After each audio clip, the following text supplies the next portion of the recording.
So Kwei, hello and good afternoon, and welcome to the launch of The End of This World, Climate Justice in So-Called Canada. My name is Sean Hillier. I'm a Mi'kmaq scholar from the Halapu First Nation. I'm an associate professor in the School of Health Policy and Management, a York Research Chair in Indigenous Health Policy, and specifically why I'm here today is that I'm serving as the interim director for the Centre for Indigenous Knowledges and Languages here at York University, and a proud co-sponsor of this event. I'd like to begin by thanking Luann, who is the director, and Hadger, the coordinator of the Center for Global Labor Research, for being the main host of this event and for putting up with all of our varying changes, demands over the past 2 months as this event unfolded and came together. The Global Labor Research Center, or the GLRC, acts as a hub for pan-university research collaboration on global labor and promotes research that engages with a wide range of labor and community partners. And we also want to acknowledge the following people who also supported and helped promote this event and made it possible today. May Works Festival for Working People and the Arts, the Center for Indigenous Knowledges and Languages, the Center for Feminist Research, or the CFR, the Department of Indigenous Initiatives, and the Associate Vice President, Susan Dion, and the School for Gender, Sexuality, and Women's Studies. Today, I'm pleased to introduce our speakers, Angele Alook from York University and David Gray-Donald from The Grind. I would also like to acknowledge the other authors of the book who are not able to be in attendance in person with us today: Emily Eaton, Crystal Lehman, Joel LaForest, and Bronwyn Tucker. Angele Alook is an assistant professor in the School of Gender, Sexuality, and Women's Studies here at York University. She's a proud member of the Big Stone Cree Nation in Treaty 8 territory, where she has carried out research on issues of sociology of family and work, resource extraction, school-to-work transitions, Indigenous identity, and seeking the good life, or Minopabatsuin, in life-work balance. Her current research examines a just transition away from fossil fuels. She is an active member of the labor movement and a former labor researcher within the movement itself. Joining us also today is David Gray-Donald. I said I wouldn't mess up the name, and I did it almost immediately. is a media worker, fundraiser, and climate justice journalist living here in Toronto. He is the publisher of the Briar Patch magazine in Treaty 4 in Regina, Saskatchewan until 2019, and co-founded Resource Management, a group of young people with class privilege and wealth working towards the reduction of wealth, land, and power. He has worked as publicity and promotions manager at Between the Lines and is an editor with the Media Co-op. Before we hear from Angele, I'll turn it over to Emma, a PhD candidate in Gender, Feminist, and Women's Studies and Indigenous Studies instructor, to give our land acknowledgement. Thank you. In 2017, the then York University Aboriginal Education Council, now called the Indigenous Council, formulated a new land acknowledgement for York University, recognizing the presence of Indigenous people on the campus both in the past and present. In 2019, it was updated to read as follows. York University acknowledges its presence on the traditional territory of many Indigenous nations.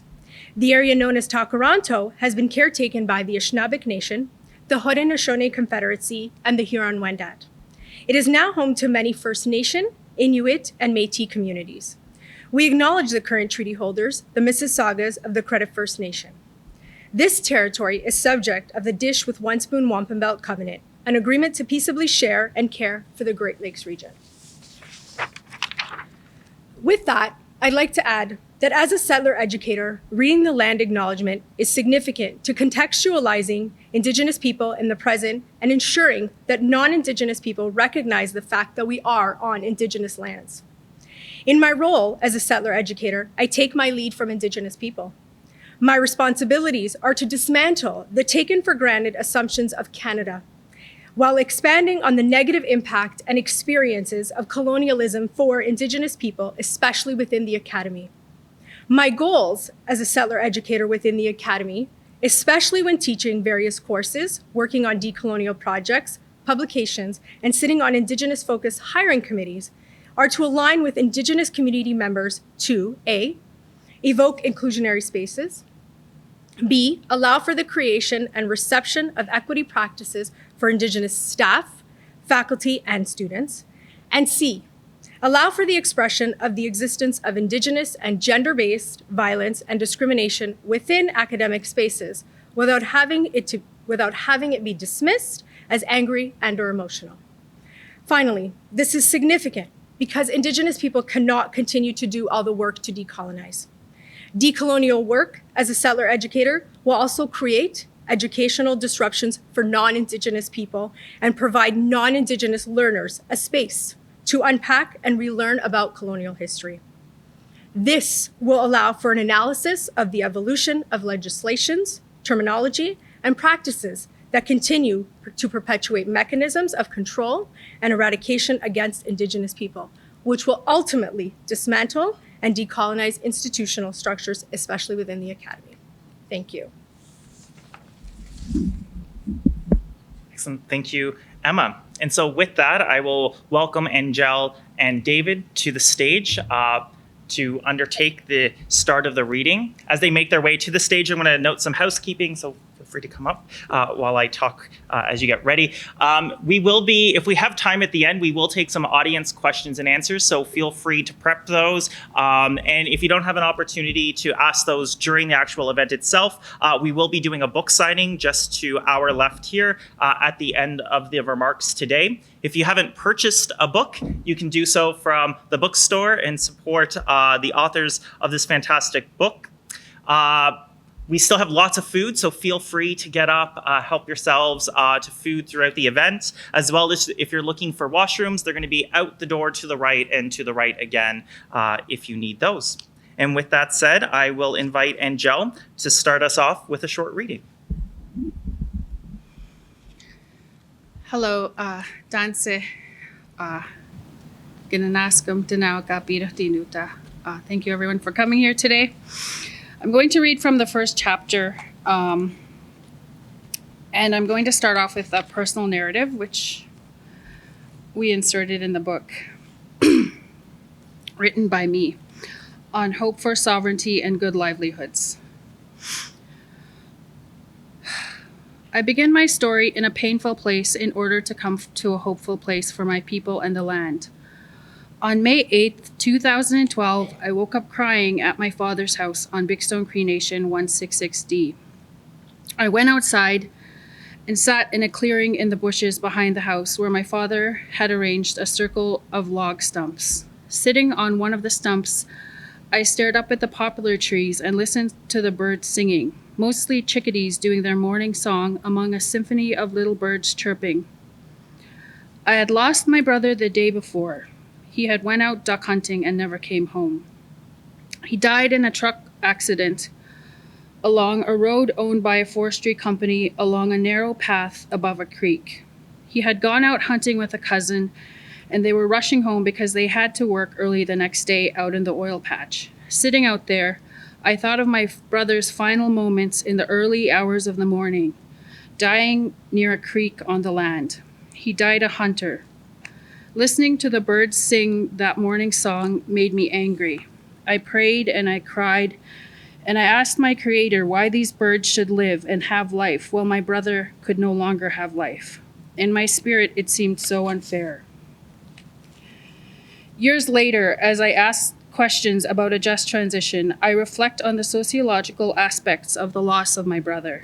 Why are our lands in Treaty 8 territory crisscrossed with forestry roads and oil company roads and pipelines and oil leases where you must drive at your own risk, which is what the signs say, where you are on company property? I think of recent conversations I've had with my mom about how one of my grandfathers was hit by a logging truck and how we've lost young people in accidents from the constant industrial vehicles pulling natural resources out of our territory. I think of the stress working in the oil patch had on my brother and the capitalist need for profit that meant he had to work long hours and the reason they rushed home on that precarious road. I think of the interviews I've done with people in my community for the research with the Just Powers Project, a collaboration based at the University of Alberta focused on creating socially just approaches to just energy transition and more livable futures for all. I spoke with trapline owners and traditional knowledge keepers whose traplines were encroached on by pipelines, roads, power lines, and forestry stockpiles, and the cumulative impact all of this resource extraction had on their hunting and harvesting rights, on their medicine and berry patches, and on intergenerational teachings of the land. I also think of the hope that my brother left me. At the end of each of my interviews with elders and traditional knowledge keepers from the Just Powers Project, I asked, "What are your hopes for the future?" The answer for most was simple. Their hopes for the future were that our children and grandchildren could hunt and harvest and live and learn on our land, as our people have done since time immemorial. The hope for clean land and water, hope for our children and grandchildren to have sovereignty on the land as stewards of the land. Our colonial history has brought so much death, violence, genocide, and continuous traumas that sometimes hope is hard to come by. But when you ask Indigenous people about their hopes, it is hope for life, for a good life, for livelihoods, a hope for the respect of Indigenous rights, and hope for sovereignty. And then we talk about land back in the book, but I just want to read a definition of land back. Indigenous peoples getting land back means allowing us to return to our traditional livelihoods, governance, languages, and cultures. It means abolishing colonial and capitalist systems. And according to Sylvia McAdam, she says, "Give it back" means to restore the livelihood, demonstrate for respect for what is shared, the land, by making things right through compensation, restoration of freedom, dignity, and livelihood. And I also want to talk about restoring treaty and upholding sovereignty. The calls from Indigenous movements for land back are consistent with assertions of sovereignty, which have been ongoing since contact. We have long struggled to get Canada to recognize and implement our sovereignty and our authority over our lands and our nations. To repeat, these are our inherent rights, rights that were affirmed and added to in the process of treaty making. Yet Canada and the provinces have failed time and again to implement the treaties and to respect and uphold our rights. Indigenous people face a myriad of disadvantages due to the theft of our lands and resources, and the continuing attempts by successive governments to deny us our lives, our children, our cultures, and our lifeways. Indigenous people need a system built for us and by us, and that serves us. We don't need to be assimilated into Canadian society and laws. None of this is possible without inherent and treaty-based frameworks at the forefront of the advancement of our sovereignty and self-determination. We need to prepare for the end of this world and an end to the extractive capitalism and colonialism that caused climate change, returning to treaty and recognizing and upholding sovereignty. So that's from the first chapter. I worked on the fifth chapter on building caring economies, and I just want to share a bit of that. A just transition means building care economies for all. As the authors of the Cashback Report wrote in the wake of the COVID-19 pandemic, the Wihtigu economy, a society built on death, shows why it is settler society that will need First Nations leadership and support to build back better. This time, the new economy must be built on life. The laws of Meo Opugimahawasuin, raising children in a good way, Meo Wichitawin, good relations and unity, Situskatawin, pulling together for survival, Manachitawin, respect and reciprocity with the land, all lead to what I refer to as Meo Bamatsuin, to live a good life. Living a good life with balance between family and work. And together, these laws provide a strong basis for the climate-safe, care-centered, and equitable world we want to build going forward. There are a lot of tangible steps we can take And I cover 4 of them here, which means the first one is restoring Indigenous sovereignty, reimagining care-centered laws and economies. The second is fighting for policies that will create good low-carbon jobs doing care work and make universal public services available for all. The third is policies to help restore Miopa Matsuin, living a good life with balance between family and work, which can be translated loosely into the realm of the labor movement and specifically the right to decent work. And then I give the quote of decent work from the International Labor Organization, which is a bit long. But I want to end on saying that we need to restore Indigenous care economies.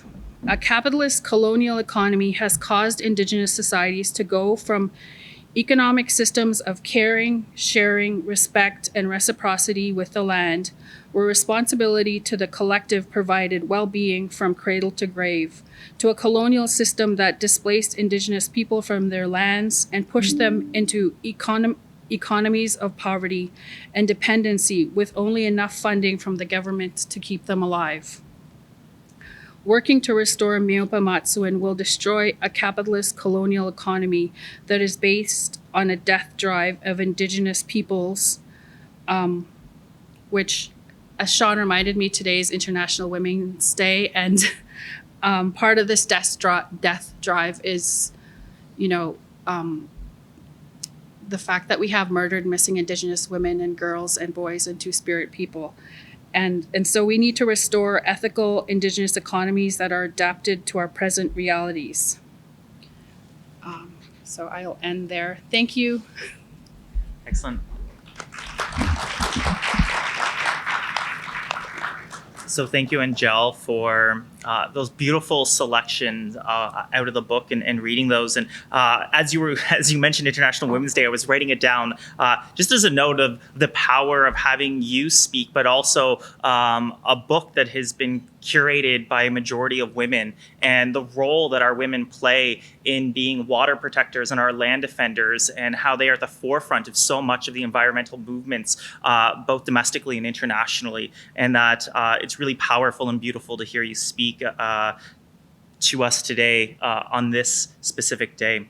And so with that, I'll pass it over to David to do short reading. Yeah, thanks very much. Thanks so much, everyone, for coming out. I'm just a little curious before I start reading. Can I get a show of people who've read some of the book?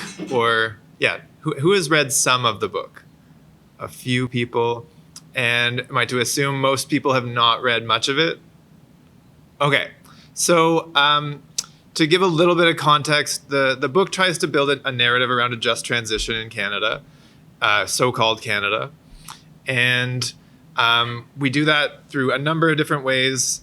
And I'm going to read the very introduction to the book, which sets some of the context of what we're getting at. And then I'm going to jump forward quite a ways into a section about phasing out fossil fuels and how to do that in a just way.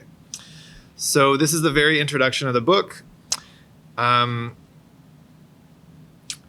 2009, the oil sands, or tar sands company Nexen, gave funding to the Canadian Defence and Foreign Affairs Institute to prepare a now-forgotten study called Resource Industries and Security Issues in Northern Alberta. The Institute hired Tom Flanagan, a conservative academic often called the man behind Stephen Harper, to write it. Flanagan warned of a possible apocalyptic scenario if there were ever prolonged and deep collaboration between environmentalists, First Nations, and the Métis people, among other groups. By apocalyptic, he meant that industries like oil and gas would have trouble continuing to extract resources and profits in northern Alberta and would no longer be able to flagrantly disregard Indigenous rights. If these groups were to, quote, make common cause and cooperate with each other, Flanagan wrote, they would form, quote, a coordinated movement with the ability to block resource development on a large scale. A lot has changed since then. The think tank that Flanagan wrote for has been rebranded as the more benign-sounding Canadian Global Affairs Institute. Nexen no longer exists after being bought out by CNOOC Limited, and Flanagan has largely fallen out of the public eye. But we think his central point is more relevant than ever. In fact, it's a big part of why we wanted to write this book. Except from our perspective, a coordinated movement between Indigenous peoples, settler environmentalists, organized labor, and many others is the precise opposite of an apocalyptic scenario. We think it's the one thing that could bring us back from our current slide into climate collapse, colonial genocide, and extreme inequality, and towards a better world where we live in balance with land and life. But this is, of course, much easier said than done. Flanagan predicted that deep and sustained collaboration between groups was unlikely because they wouldn't be able to overcome their different interests and mount a sufficiently large challenge to the fossil fuel and colonial power structures in so-called Canada.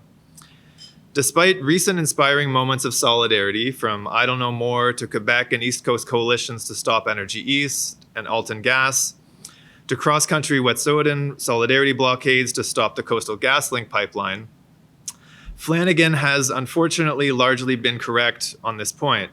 And since he wrote his report in 2009, the stakes have become so much higher. As we write in the early 2020s, the COVID, we started writing this book in about 2020, in the fall maybe. I can't remember, it's all been a blur.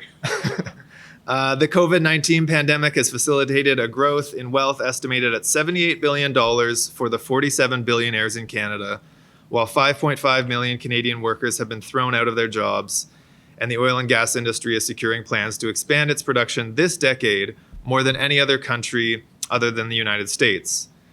And chronic underfunding and resource development without consent continues to undermine Indigenous sovereignty.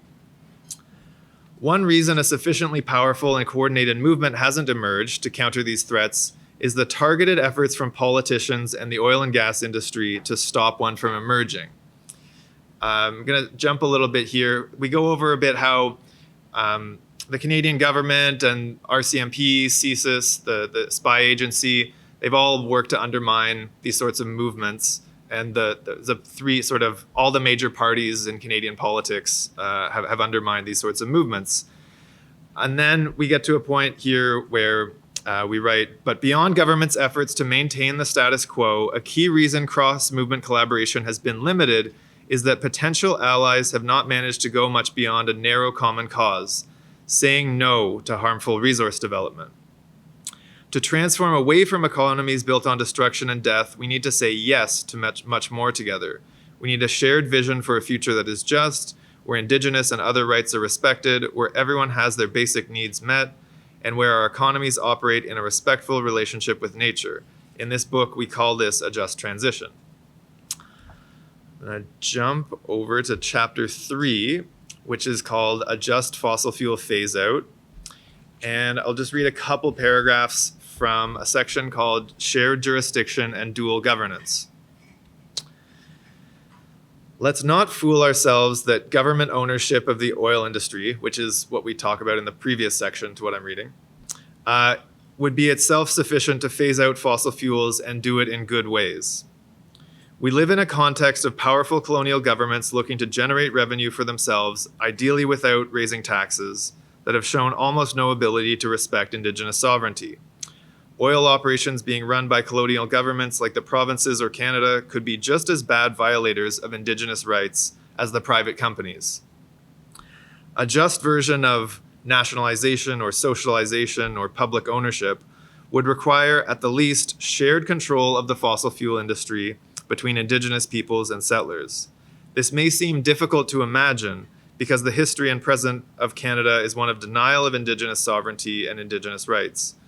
But as Cree and Saulteaux scholar Gina Star-Blanket reminds us, the historic treaties already lay out the frameworks within which dual governance and shared control might be accomplished.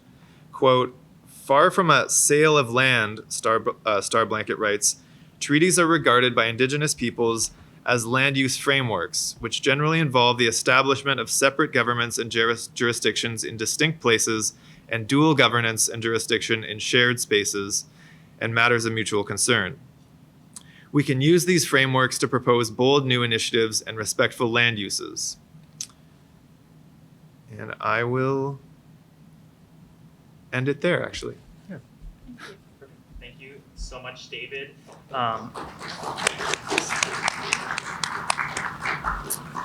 And thank you for starting off with grounding and providing us with an overview and the context to the book and the chapters that come. Angele and David are now going to share a short presentation with us to further ground this work before we move into a short Q&A session.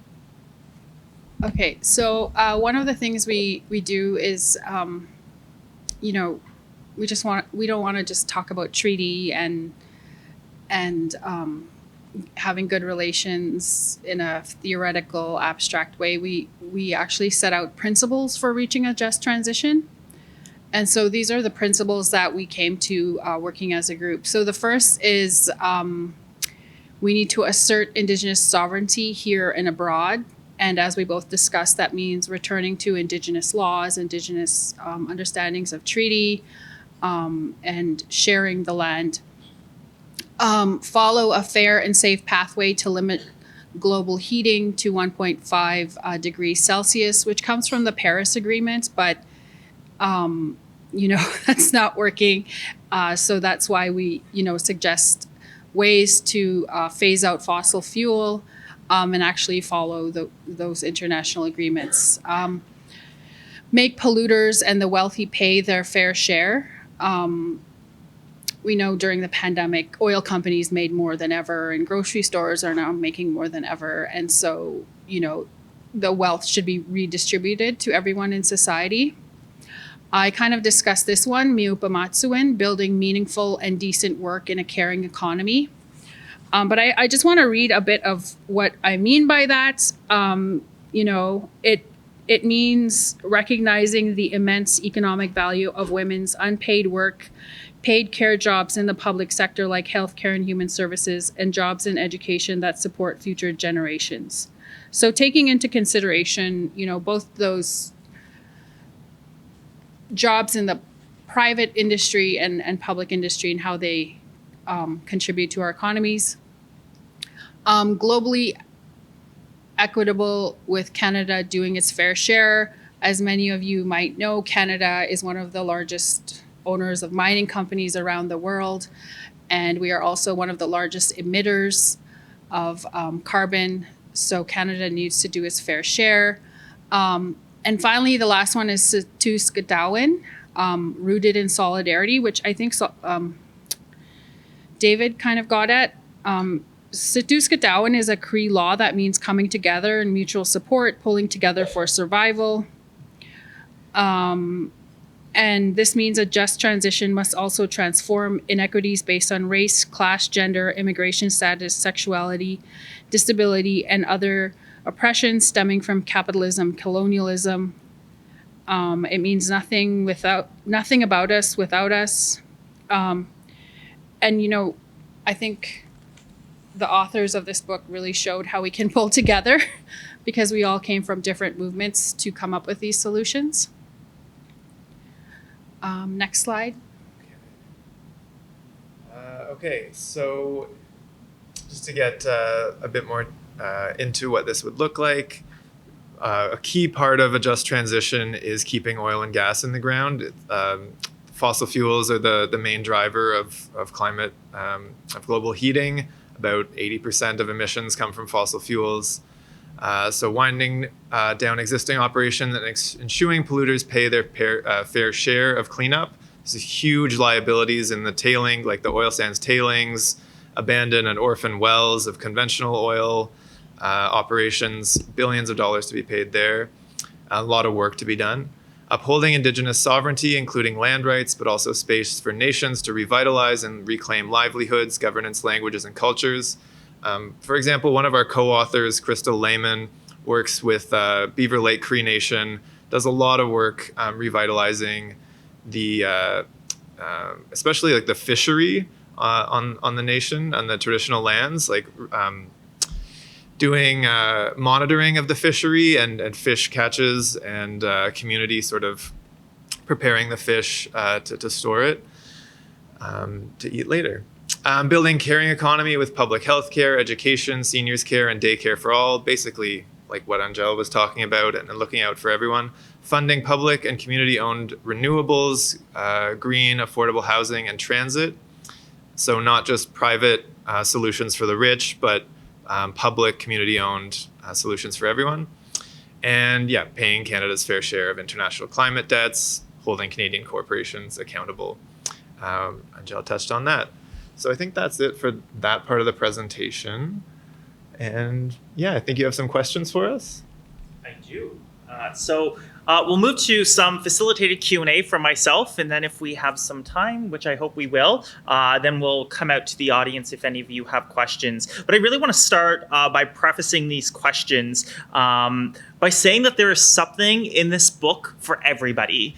You can pick up this book and see yourself reflected. If you consider yourself somebody who is interested in health, in social humanities, social sciences, in law, in environment, in the hard sciences, in just human philosophical questions of meaning and being and what we contribute to animals, animal rights, the land, education, engineering. I think anybody can pick up this book and see that there's some lesson in there for them to take away, and some really important facet of what this means to be and just do something in this world. And I think that that's really impactful and something that is hard to do in 180 some pages, that really leaves you thinking for days. And I, as a scholar, I think that lots of things always are supposed to leave us thinking, but that truly, you know, as I read chapters, there were points and when you talked about your brother that like I was deeply moved, but then as I thought back later to the connections and the importance and what does this mean to my work and the work of students and to work that we do in community, et cetera, is so deeply profound. And so that's where I'm going to preface our questions and now pass it off to both of you. And the first question I have is, why was this book important for each of you to write and to contribute? Yeah, I guess for me, I wanted to have an Indigenous voice in discussions about just transition. A lot of the voices around just transition right now are by energy companies, unions, which are often led by men, government people. So I really wanted to include an Indigenous understanding of the economy and of care economies. And I think I have a unique perspective because I worked in the labor movement and I worked with a public sector union to try to incorporate just transition language into our constitution, which was an interesting project to be a part of. And, you know, I've attended the United Nations climate conferences and saw how Indigenous people were treated in those venues. And so I really just wanted to incorporate my knowledge as a researcher about work and Indigenous sovereignty, and also some of what I've learned in the labor movement, and also as a feminist to talk about how, you know, colonial and capitalist violence impacts women and a lot of different marginalized groups. Yeah, when I think about that question, a few things come to mind. And one, just reflecting on the process of writing the book, it was a lot of a discussion between us as settlers and Indigenous authors about what a just transition means, how to talk about it, how to connect with different audiences, and sort of what that discussion looks like. And so I've been writing about climate justice, climate politics since about 2014. So I've been following things, I've been reading the books. The other sort of side of things is that a lot of the books that are written about climate are what I might call like techno-utopian. They're just sort of assuming that we're going to deploy a whole bunch of new technology, sometimes speculative technology, and it's going to change things and we don't have to change the social relations very much. And they don't talk about why we've been so held back on climate, why we've been held back also on Indigenous rights.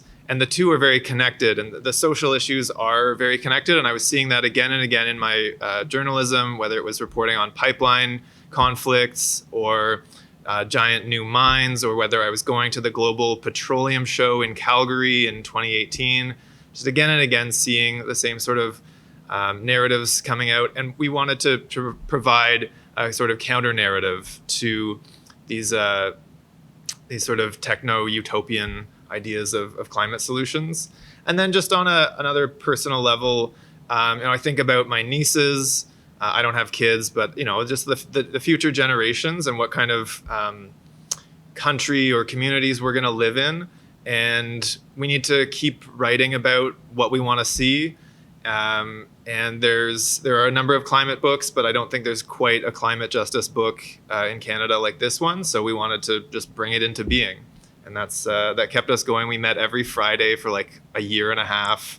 And missed our writing deadlines again and again, but we got it done. And that's why I was part of the project. Fantastic. Thank you. So question over to David. So why should people go out first and buy the book and then to actually read this book? Thanks. Please buy the book. I know it's not always possible to buy books, so request it from your library or buy it, or get your friend to buy it, get your mom to buy it. I think you should get it because as Sean was saying, there's something in it for everyone. And also, we did a lot of research and tried to put it into a very easy to read, tight package of 178 pages, very short, but it really does tell the history of why we're so stuck when it comes to climate and Indigenous sovereignty and rights. And then talks about what the future could look like. And something we haven't talked about a whole lot yet in this discussion is the last two chapters are really about how to win it. Like what we can do to build social movements, to apply political pressure, not just talk about this world that we want to see, but how do we actually do things now that set us on a trajectory to make that happen. So if you read chapters 6 and 7, you'll really see that. So I really think there is something in this for everyone. And also I do want to mention, we as the author team decided that we were going to donate any revenue, any royalties that came in to climate justice organizing. And so when you buy the book, you're not just supporting us, you're not just supporting the publisher, you're also contributing to building that world that we want to see in a little way. I'll pass it to Angele. Yeah, I think, we can be hopeful about a just transition, which was part of my reading today. And one of the people we interviewed during this process was Grand Chief Derek Nepanak. And he gave us this teaching about the 7 generations as an Anishinaabe man. And he told us, in our teachings, that 7-generation teaching is that you need to think of the 3 generations behind you and the 3 generations ahead of you. I'd never heard this teaching in this way. And, climate justice is really about our future for our children and our grandchildren. And we're very honest in this book. Like, we present the policies that have been written by, the government of Canada, different provinces, by the United Nations, all those soft aspirational laws that are up there. And we critique them in a real way. They're not the best policies. They're not going to reduce emissions necessarily the way they're written. And so we think that if we have solidarity on the ground with different movements coming together, that if we pull together, we can come up with a solution. And I don't think it needs to be like a technological solution, So I think there's ways that if we all come together, we can be hopeful about our future, especially if we consider not just ourselves, but our non-human relations on the land and our future generations. So read the book if you want to be hopeful a bit, but also critical of the government in a real honest way. Fantastic. So last question is, what are the main messages that you hope to deliver with this book? I think I kind of read them as I was reading the principles. For me, I really think that everybody has the right to life, to livelihood, to happiness, to decent work. And I think those principles need to be taken into consideration in a just transition. And also, I wanted to, at the time of writing this, I was also on the bargaining committee for our faculty association. And I was looking at, I'd worked in like labor relations before and seen labor laws. And I thought, these are such hard, blunt instruments that we use in the law. And I wanted to return to Indigenous laws and Indigenous ways of knowing and understanding and reframing our society. So that was the message I wanted to give, is that we need to return to Indigenous economies of care, which are based in Indigenous laws of caring.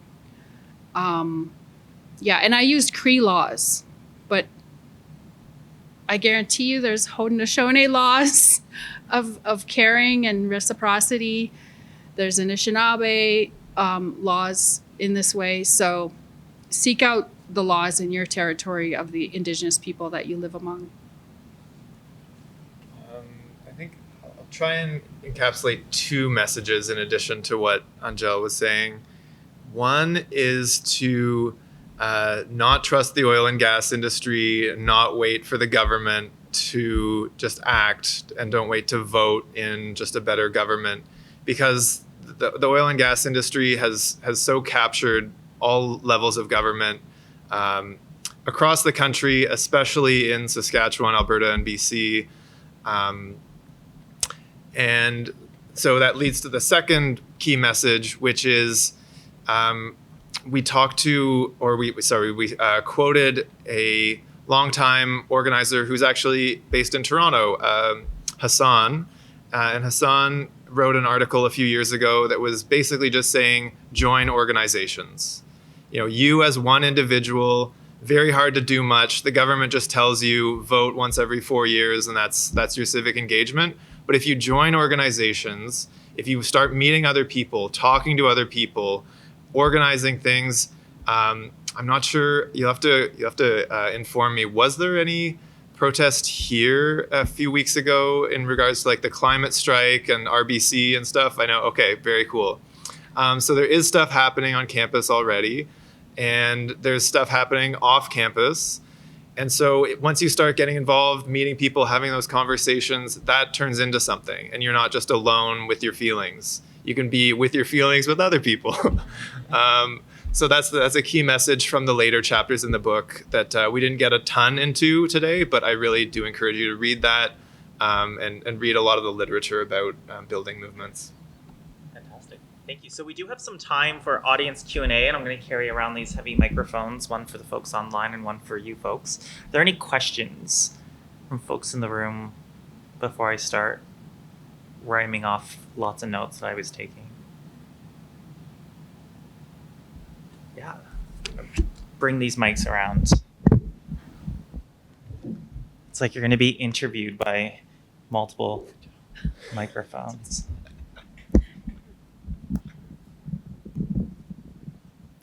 Hi, thank you very much for your presentation. I haven't read the book, unfortunately, but I was just curious in terms of a transition to a green economy or a green way of living, how much that would include solar, wind power, and so forth. So the reason why I'm asking this is that those types of energy require a lot of mining, and the Mapuche in particular in Chile are having trouble with people trying to mine lithium on their territory. So how can we have indigenous sovereignty for people like the Mapuche, but also, what do we do?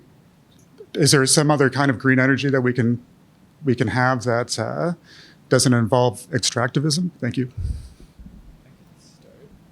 Yeah. Okay.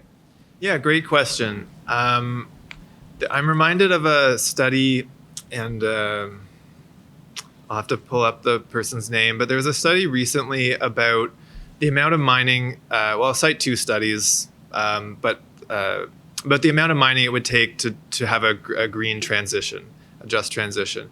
And the first thing is the amount of mining that the oil and gas industry does right now is just so astronomical. We're at about 100 million barrels of oil a day that is being extracted and burned around the world. So it's just absolutely astronomical.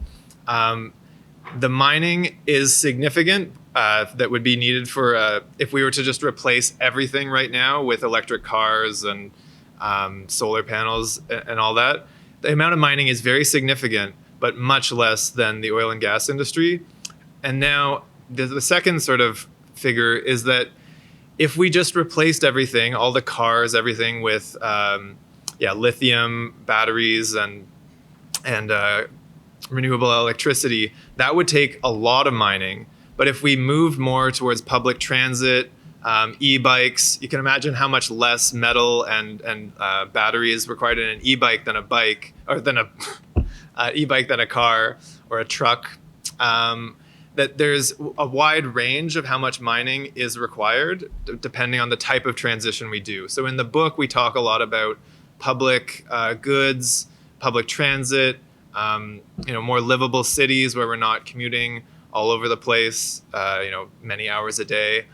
So there's a wide range, but also to your point, we have to be respectful of Indigenous peoples here and around the world. I mean, closer to home, the Ring of Fire in Northern Ontario is a disaster waiting to happen. And even just mining under the peat or through the peat that is in the boreal forest and north of that releases a lot of emissions. And then there's a lot of Indigenous rights violations possible there.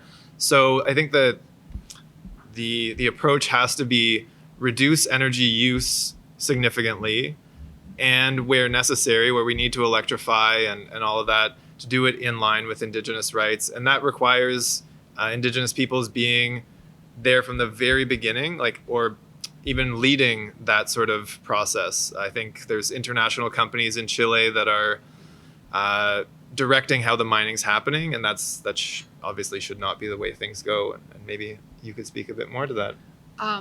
I'd also just say,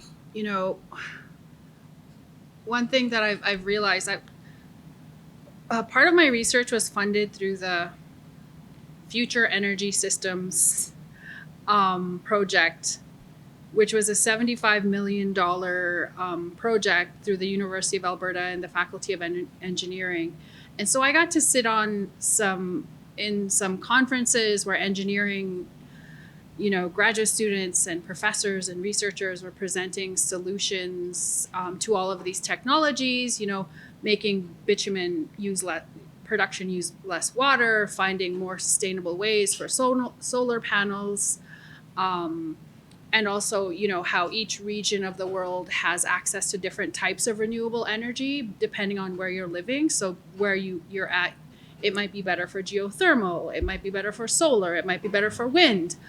But one thing I noticed, and I thought through as we worked on this book, is that all of these knowledge systems need to come together.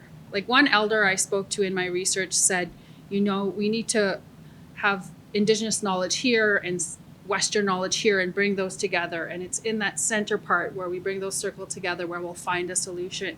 But I think even, as an academic researcher, we need to incorporate social science research along with the natural sciences, along with Indigenous knowledge, the humanities, because we're not just suggesting a technological solution. We need to rethink how we think about energy.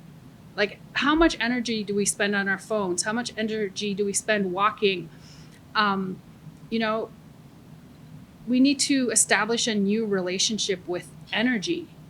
And that requires philosophy, humanities, sociology, psychology, engineering, medicine, health. We need to bring all of these knowledges together to shift how we're living in the world. And so, that would be my suggestion, and not just rely on industry.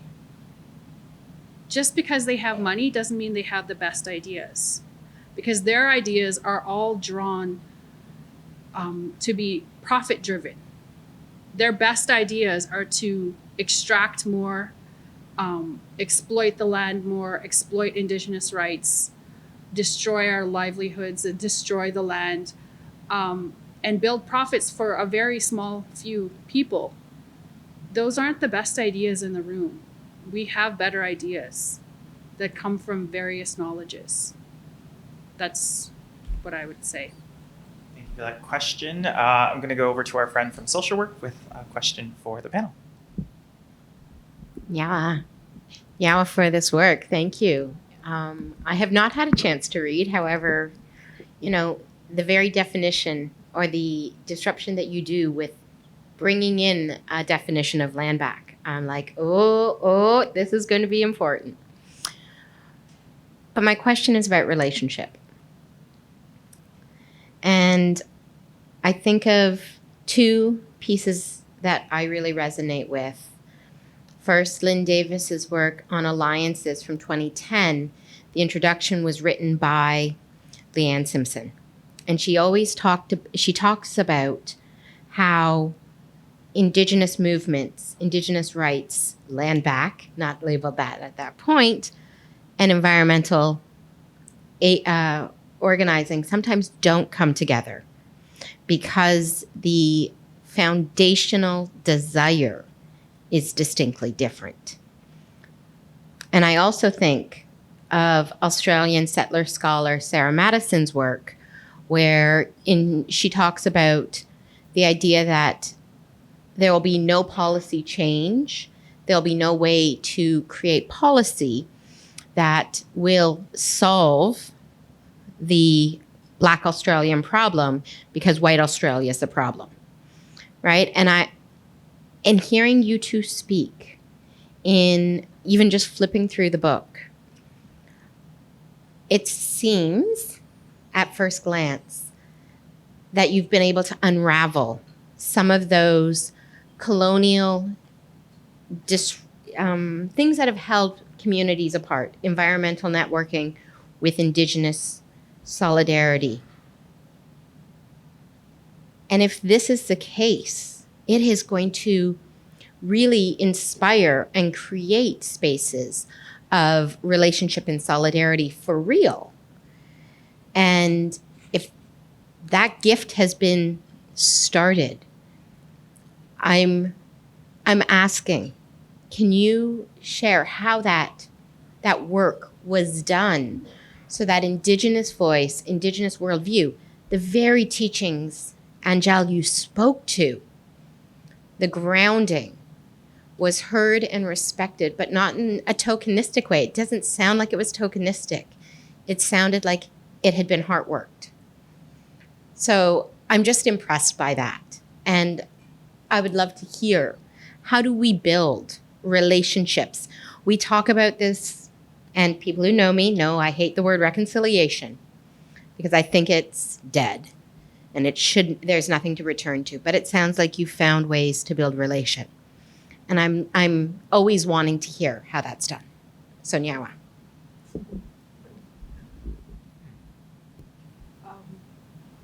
I guess we just spent time together during the pandemic, and we went through some tough times in our own lives during the pandemic as we were writing this.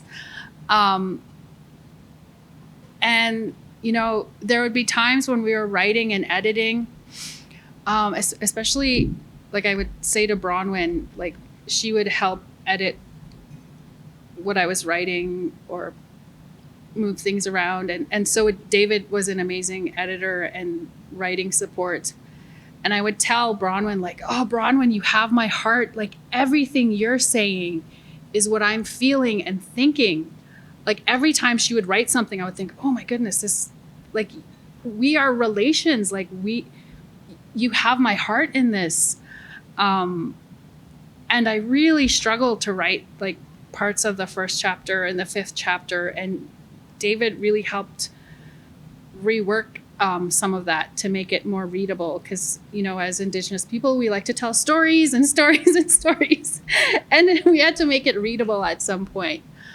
I don't know, we had the same vision, and we met a few times. We interviewed each other, so we got to know each other and our perspectives, and we debated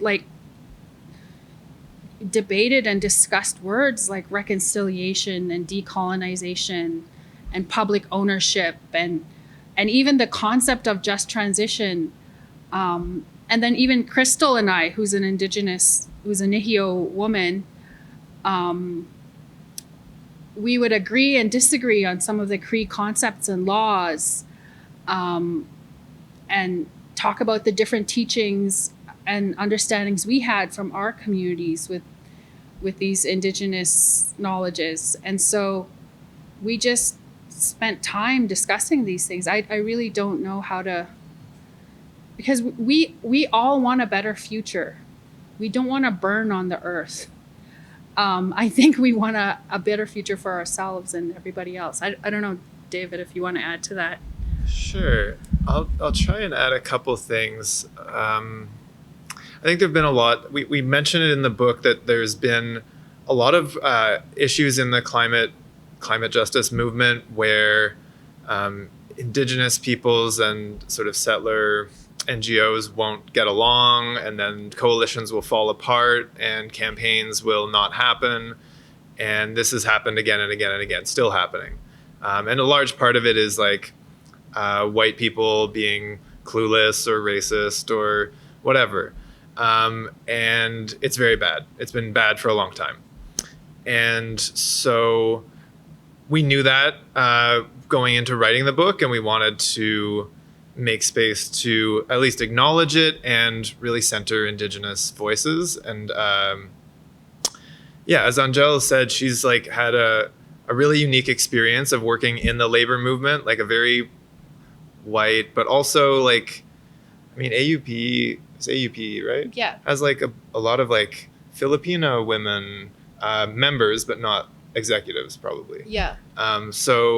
And you've had that very interesting experience. And then Crystal, who absolutely makes her opinion known,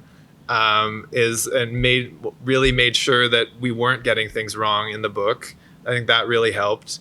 Another piece of context is that one of the reasons we had the time for this book and these discussions is we were all, I think, like full-time employed during the book. So we weren't in a state, like it was a tough pandemic and everything, but we weren't in a state of like personal crisis in the kind of way of like, I'm going to be unhoused next week. And that allowed for a certain level of stability that everyone should have, but that not everyone does, that allowed us to have these conversations that were more future looking, more introspective, that might not otherwise be possible. I think I'll just leave it at that, but it's a really good question. And I think there are a number of groups in different parts of the so-called Canada that are doing this relationship building work. And I think it's happening, and the settler environmental NGO world knows that it needs to do a lot of work, and still there's something about the structure that makes it difficult, like that sort of organizational structure, that there's still problems. Great, thank you. So I want to start closing us off now, and thank you all for coming out to this first in-person event for this book launch. I want to give a huge congratulations to Angele, to David, to Emily, Crystal, Joel, and Bronwyn on the publication of their book.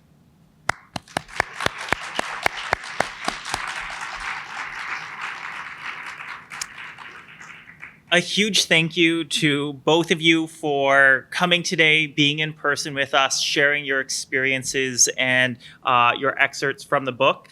David, we have a small gift for traveling all the way up to York University for you, so thank you. Thank you very much. Which includes some of our medicines and and some bear grease, and happy to go over those with you after. as a gift from the centers for participating and coming up today. Thank you. So with that, I have 2 plugs to give, and then we will kind of conclude. And the first is that there are 2 upcoming events. One with the Global Labor Research Center has an upcoming lecture in April on the resurgence of the Mexican labor movement, experiences of union activists. You can go to their website to find out more about that. And Cycle has an event tomorrow as part of Climate Change Month to plug Angele and Graham Reed, who's one of our postdoctoral fellows, at 12 p.m. tomorrow. They'll be talking about their experiences from an Indigenous perspective at COP27. So super exciting. That's on Zoom starting at noon tomorrow. So please register online. Come join us again for another really exciting talk that really kind of brings in kind of an international perspective and what it meant to be in Egypt for this specific conference. So want to thank you all for coming.